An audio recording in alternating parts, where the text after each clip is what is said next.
David Burrows is our guest from Barometer. We're talking North American large cap stocks. We're off to Portland, Ontario for Jeff. Hello, Jeff.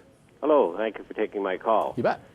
My question's on Keyera, but it's more, I was fortunate enough to buy Keyera in 2009 and fortunate enough to drip it, so obviously I've done very well. Good for you.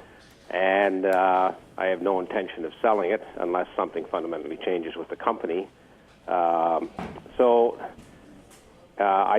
It's sort of tied into what I see as an overreaction to the bond rates, because Keyera is now paying me 10.3% based on what I paid for it. I'm not going to get anything anywhere near that on a bond, so why would I want to own a 10-year bond that pays 2.5%, and even if it goes to 4%? So I just think it's, as long as nothing changes fundamentally with a company like that, I might die owning it. Is the strategy sound? I think Jeff answered his own question. This is a holding that we have. Now, I will say that certainly with the backup in rates, we had to pull back our weighting in energy infrastructure probably by just about a third. But that being said, this has been a fabulous group to be invested in. I look at it in this very simple way. Yes, it is somewhat interest rate sensitive. That being said, the cash flow growth from this group of companies, which includes Keyera, and the dividend growth should be 4 to 5 times the rate of growth of GDP.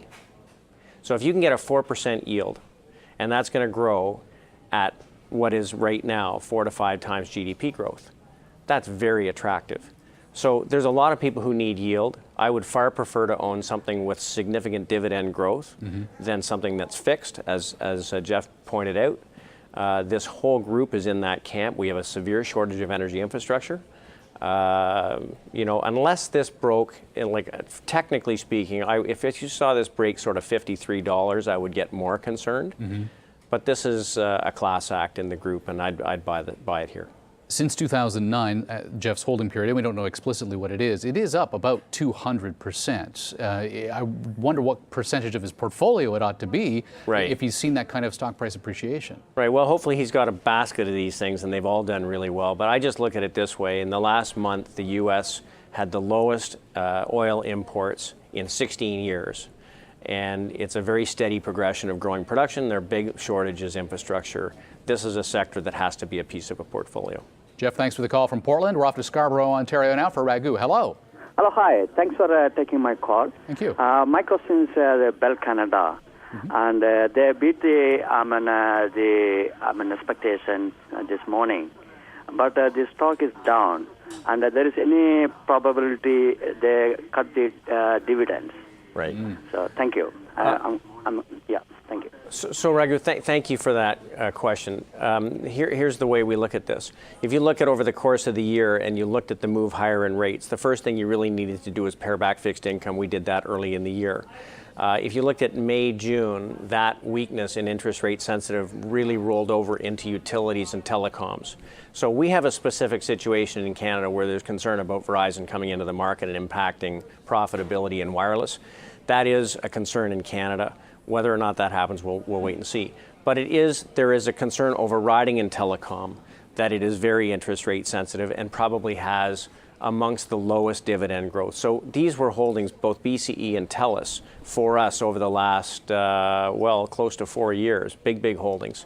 And we've gone to virtually a zero weight, not because we think the dividend's going to get cut, but because frankly, there are sectors that are benefiting from bigger tailwinds that you might consider as alternatives.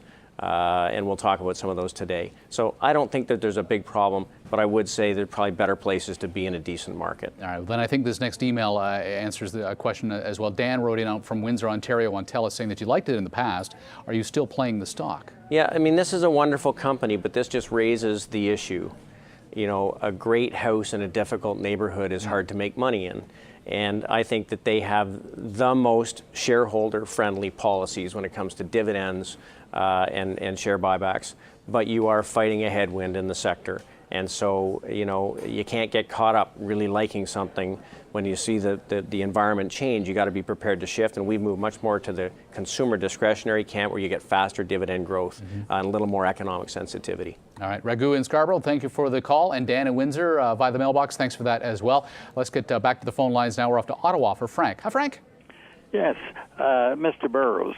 Recently, I bought an initial position in Alaris, and I'm wondering whether I should add to it, and if so, what would be a good entry level from your point of view? Sure. I would like your opinion. Thank you. It's $34 today. Right. So let's just take a step back. For those that don't know, Alaris basically finances businesses and in return gets a royalty stream on their revenue.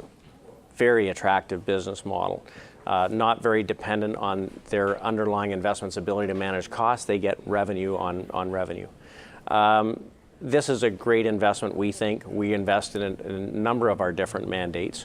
They've had a very good record of making good investments across a number of different industries. I think that this fits into that dividend growth camp quite nicely with about a 4% yield and certainly an ability to grow the dividend or distribution going forward. So this is one I would just keep picking away at. I'm not going to tell you to wait for a pullback in the stock because it's very resilient. I would just be a consistent buyer. Okay, Frank, thank you for that. From Ottawa to a commercial break. David Burrows is our guest. He is the president and chief investment strategist at Barometer Capital Management. We're talking about North American large caps, and you can call us toll free 1-855-326-6266.